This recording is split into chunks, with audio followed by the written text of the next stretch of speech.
promised Don if he plugged my book that I would plug his book, so all of you go buy Household Politics. It is an amazing book.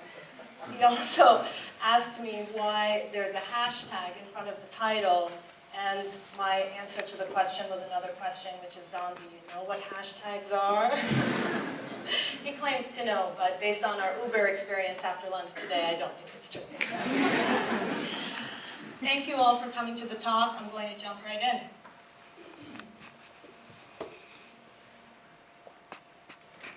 I promise I'm going to jump right in. Darren, can you come and rescue me? My slideshow's not working. How do I start it? Hey. Yes, there we go. Thank you, Sean, we're good. This is Cecil. I'm willing to bet that almost all of you know who Cecil is. You have heard of him. You know that he's dead. You know where he was killed, roughly. You know the nationality, and probably also the occupation of the man who killed him. This is Laval. You probably don't know who he is, or where he was killed, or why. This is Walla. You've never heard of her. You don't know if she's dead or alive. You've never heard of them, or them, or them. In fact, at some point in the last few minutes, you probably became slightly desensitized to the image of a suffering child, which, based on the description of the talk you chose to attend, you may guess is Syrian. So whose life matters? To us? To the media? Whose deaths do we hear about? Whose deaths do we remember? Why is it that we know more about Cecil than Laval? Why is it that this slide does not pull at your heartstrings the way this slide does? And why have you heard of Alain, the little boy in this picture, but not Walla, the girl we looked at before? There are, of course, a wide variety of complex psychological, sociological, environmental, genetic, anthropological variables that determine how each of us feels with respect to any particular bit of knowledge, any particular bit of statistic, any particular bit of fact. What it is that we remember and what it is that we value is very complex. But for purposes of this talk, I'd like to focus on 4 primary phenomena that determine what I have termed the cycle of divide. The first is the collapse of compassion. This is the phenomena that I find the most perverse, and it actually affects all of us to some degree or another. And this is our seeming immunity to the greatest tragedies with the highest death tolls. So it isn't that seeing an image of one dead child arouses as much empathy as an image of 100 dead children. It's that, in fact, it arouses more empathy. In fact, as the number of lives of those suffering increases, by and large, our likelihood to feel empathy and compassion decreases. So this image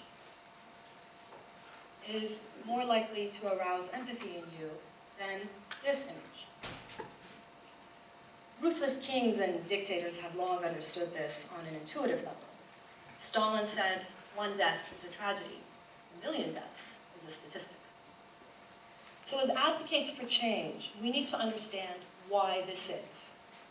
Why are we so immune to the death of 250,000 Syrians? Or the fact that almost half of African American children, that's children living right here in America under the age of 6, live in poverty. Psychologists have 2 lines of theories on this. The first was made famous by the best-selling book, Thinking Fast, Thinking Slow, and that line of thinking is called the functional limitations theory. This theory states, more or less, that there's some sort of physical inherent limitation to us as human beings that prevents us from feeling more or feeling things in the aggregate. So just because there's more of the tragedy, there's something about our emotional sense of self that prevents us from feeling more. The motivated emotional regulation account is very different. It's not about an inherent limitation. It's based on more recent, and I believe better, research. This theory states that the collapse of compassion is actually a mental self-defense mechanism against overwhelming emotion. So our brains get really anxious about the cost, both emotional and in fact financial, of overwhelming emotional stimuli, and to the idea of being asked to help.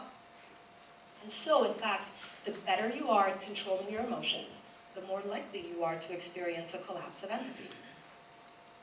And we protect ourselves, emotionally and financially. We make ourselves numb, we make ourselves deaf.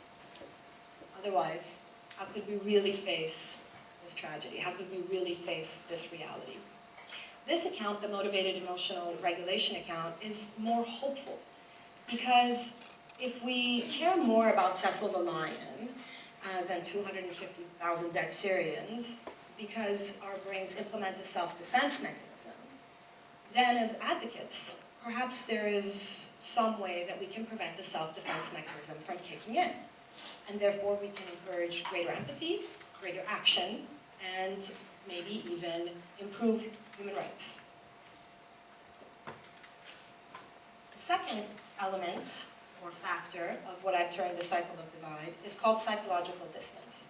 You're probably somewhat familiar with this concept already. Psychologists believe that the greater the psychological distance between us and those who are suffering, the less likely we are to feel empathy. And there's a wide variety of ways to describe psychological distance. And there's been a great deal of social and anthropological research devoted to the topic. But very simply, psychological distance is the distance between different groups in society. And this notion includes all differences such as social class, race, culture, ethnicity, sexual orientation, national origin.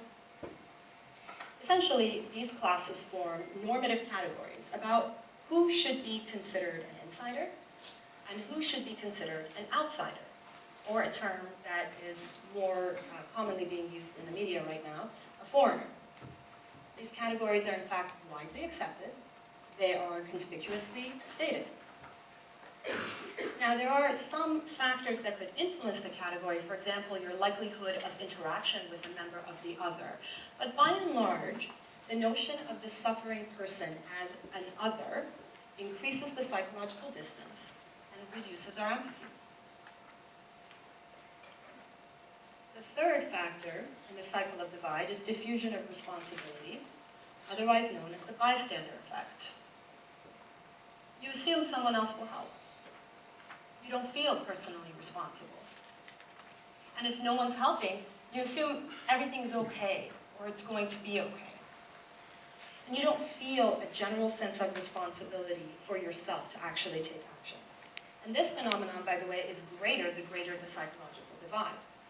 So you're less likely to feel responsible to help a 5-year-old Syrian child in Aleppo than you are to help a 5-year-old maybe living 3 blocks from you. This might also help explain Cecil a little bit. Some of us might feel that humans are humans, war is inevitable, people want to kill each other, that's their problem, but it's our responsibility to help in a